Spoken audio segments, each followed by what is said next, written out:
ਇਸ ਵੇਲੇ ਦੀ ਵੱਡੀ ਖਬਰ ਪੰਜਾਬ ਦੀ ਸਿਆਸਤ ਦੇ ਨਾਲ ਜੁੜੀ ਹੋਈ ਹੈ। 2022 ਦੀਆਂ ਵਿਧਾਨ ਸਭਾ ਚੋਣਾਂ ਨੂੰ ਲੈ ਕੇ ਸਿਆਸੀ ਪਾਰਟੀਆਂ ਦੇ ਵੱਲੋਂ ਲਗਾਤਾਰ ਆਪਣੇ ਉਮੀਦਵਾਰਾਂ ਦਾ ਐਲਾਨ ਕੀਤਾ ਜਾ ਰਿਹਾ ਹੈ। ਸ਼੍ਰੋਮਣੀ ਅਕਾਲੀ ਦਲ ਦੇ ਵੱਲੋਂ ਇੱਕ ਹੋਰ ਉਮੀਦਵਾਰ ਦਾ ਐਲਾਨ ਕੀਤਾ ਗਿਆ ਹੈ। ਹਲਕਾ ਧੂਰੀ ਤੋਂ ਉਮੀਦਵਾਰ ਐਲਾਨਿਆ ਗਿਆ। ਦੱਸ ਦਈਏ ਕਿ ਪ੍ਰਕਾਸ਼ ਚੰਦ ਗਰਗ ਨੂੰ ਚੋਣ ਮੈਦਾਨ ਦੇ ਵਿੱਚ ਉਤਾਰਿਆ ਗਿਆ। ਧੂਰੀ ਤੋਂ ਸ਼੍ਰੋਮਣੀ ਅਕਾਲੀ ਦਲ ਹੁਣ ਤੱਕ 90 ਉਮੀਦਵਾਰਾਂ ਦਾ ਐਲਾਨ ਕਰ ਚੁੱਕੀ ਹੈ ਤੇ ਅੱਜ ਇੱਕ ਵਾਰ ਫਿਰ ਤੋਂ ਉਮੀਦਵਾਰ ਦਾ ਐਲਾਨ ਕੀਤਾ ਗਿਆ ਹੈ। ਹਲਕਾ ਧੂਰੀ ਤੋਂ ਪ੍ਰਕਾਸ਼ ਚੰਦ ਗਰਗ ਨੂੰ ਚੋਣ ਮੈਦਾਨ ਦੇ ਵਿੱਚ ਉਤਾਰਿਆ ਗਿਆ। ਇਸ ਵੇਲੇ ਦੀ ਵੱਡੀ ਖਬਰ ਪੰਜਾਬ ਦੀ ਸਿਆਸਤ ਦੇ ਨਾਲ ਜੁੜੀ ਹੋਈ ਹੈ। 2022 ਦੀਆਂ ਵਿਧਾਨ ਸਭਾ ਚੋਣਾਂ ਨੂੰ ਲੈ ਕੇ ਸਿਆਸੀ ਪਾਰਟੀਆਂ ਦੇ ਵੱਲੋਂ ਲਗਾਤਾਰ ਆਪਣੇ ਉਮੀਦਵਾਰਾਂ ਦਾ ਐਲਾਨ ਕੀਤਾ ਜਾ ਰਿਹਾ ਹੈ। ਸ਼੍ਰੋਮਣੀ ਅਕਾਲੀ ਦਲ ਦੇ ਵੱਲੋਂ ਇੱਕ ਹੋਰ ਉਮੀਦਵਾਰ ਦਾ ਐਲਾਨ ਕੀਤਾ ਗਿਆ। ਹਲਕਾ ਧੂਰੀ ਤੋਂ ਉਮੀਦਵਾਰ ਐਲਾਨਿਆ ਗਿਆ। ਦੱਸ ਦਈਏ ਕਿ ਪ੍ਰਕਾਸ਼ ਚੰਦ ਗਰਗ ਨੂੰ ਚੋਣ ਮੈਦਾਨ ਦੇ ਵਿੱਚ ਉਤਾਰਿਆ ਗਿਆ। ਧੂਰੀ ਤੋਂ ਸ਼੍ਰੋਮਣੀ ਅਕਾਲੀ ਦਲ ਹੁਣ ਤੱਕ 90 ਉਮੀਦਵਾਰਾਂ ਦਾ ਐਲਾਨ ਕਰ ਚੁੱਕੀ ਹੈ ਤੇ ਅੱਜ ਇੱਕ ਵਾਰ ਫਿਰ ਤੋਂ ਉਮੀਦਵਾਰ ਦਾ ਐਲਾਨ ਕੀਤਾ ਗਿਆ ਹੈ। ਹਲਕਾ ਧੂਰੀ ਤੋਂ ਪ੍ਰਕਾਸ਼ ਚੰਦ ਗਰਗ ਨੂੰ ਚੋਣ ਮੈਦਾਨ ਦੇ ਵਿੱਚ ਉਤਾਰਿਆ ਗਿਆ। ਇਸ ਵੇਲੇ ਦੀ ਵੱਡੀ ਖਬਰ ਪੰਜਾਬ ਦੀ ਸਿਆਸਤ ਦੇ ਨਾਲ ਜੁੜੀ ਹੋਈ ਹੈ। 2022 ਦੀਆਂ ਵਿਧਾਨ ਸਭਾ ਚੋਣਾਂ ਨੂੰ ਲੈ ਕੇ ਸਿਆਸੀ ਪਾਰਟੀਆਂ ਦੇ ਵੱਲੋਂ ਲਗਾਤਾਰ ਆਪਣੇ ਉਮੀਦਵਾਰਾਂ ਦਾ ਐਲਾਨ ਕੀਤਾ ਜਾ ਰਿਹਾ ਹੈ। ਸ਼੍ਰੋਮਣੀ ਅਕਾਲੀ ਦਲ ਦੇ ਵੱਲੋਂ ਇੱਕ ਹੋਰ ਉਮੀਦਵਾਰ ਦਾ ਐਲਾਨ ਕੀਤਾ ਗਿਆ।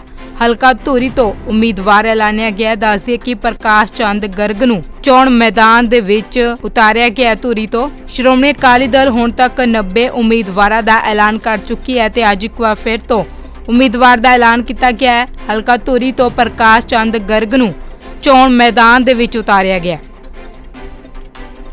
ਇਸ ਵੇਲੇ ਦੀ ਵੱਡੀ ਖਬਰ ਪੰਜਾਬ ਦੀ ਸਿਆਸਤ ਦੇ ਨਾਲ ਜੁੜੀ ਹੋਈ ਹੈ। 2022 ਦੀਆਂ ਵਿਧਾਨ ਸਭਾ ਚੋਣਾਂ ਨੂੰ ਲੈ ਕੇ ਸਿਆਸੀ ਪਾਰਟੀਆਂ ਦੇ ਵੱਲੋਂ ਲਗਾਤਾਰ ਆਪਣੇ ਉਮੀਦਵਾਰਾਂ ਦਾ ਐਲਾਨ ਕੀਤਾ ਜਾ ਰਿਹਾ ਹੈ। ਸ਼੍ਰੋਮਣੀ ਅਕਾਲੀ ਦਲ ਦੇ ਵੱਲੋਂ ਇੱਕ ਹੋਰ ਉਮੀਦਵਾਰ ਦਾ ਐਲਾਨ ਕੀਤਾ ਗਿਆ।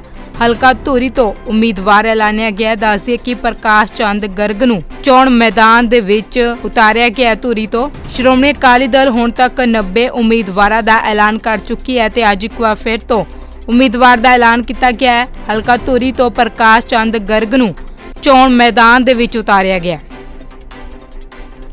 ਇਸ ਵੇਲੇ ਦੀ ਵੱਡੀ ਖਬਰ ਪੰਜਾਬ ਦੀ ਸਿਆਸਤ ਦੇ ਨਾਲ ਜੁੜੀ ਹੋਈ ਹੈ। 2022 ਦੀਆਂ ਵਿਧਾਨ ਸਭਾ ਚੋਣਾਂ ਨੂੰ ਲੈ ਕੇ ਸਿਆਸੀ ਪਾਰਟੀਆਂ ਦੇ ਵੱਲੋਂ ਲਗਾਤਾਰ ਆਪਣੇ ਉਮੀਦਵਾਰਾਂ ਦਾ ਐਲਾਨ ਕੀਤਾ ਜਾ ਰਿਹਾ ਹੈ। ਸ਼੍ਰੋਮਣੀ ਅਕਾਲੀ ਦਲ ਦੇ ਵੱਲੋਂ ਇੱਕ ਹੋਰ ਉਮੀਦਵਾਰ ਦਾ ਐਲਾਨ ਕੀਤਾ ਗਿਆ।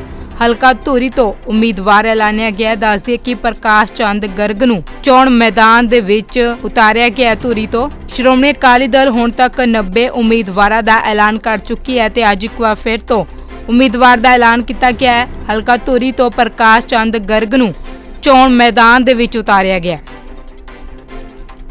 ਇਸ ਵੇਲੇ ਦੀ ਵੱਡੀ ਖਬਰ ਪੰਜਾਬ ਦੀ ਸਿਆਸਤ ਦੇ ਨਾਲ ਜੁੜੀ ਹੋਈ ਹੈ। 2022 ਦੀਆਂ ਵਿਧਾਨ ਸਭਾ ਚੋਣਾਂ ਨੂੰ ਲੈ ਕੇ ਸਿਆਸੀ ਪਾਰਟੀਆਂ ਦੇ ਵੱਲੋਂ ਲਗਾਤਾਰ ਆਪਣੇ ਉਮੀਦਵਾਰਾਂ ਦਾ ਐਲਾਨ ਕੀਤਾ ਜਾ ਰਿਹਾ ਹੈ। ਸ਼੍ਰੋਮਣੀ ਅਕਾਲੀ ਦਲ ਦੇ ਵੱਲੋਂ ਇੱਕ ਹੋਰ ਉਮੀਦਵਾਰ ਦਾ ਐਲਾਨ ਕੀਤਾ ਗਿਆ।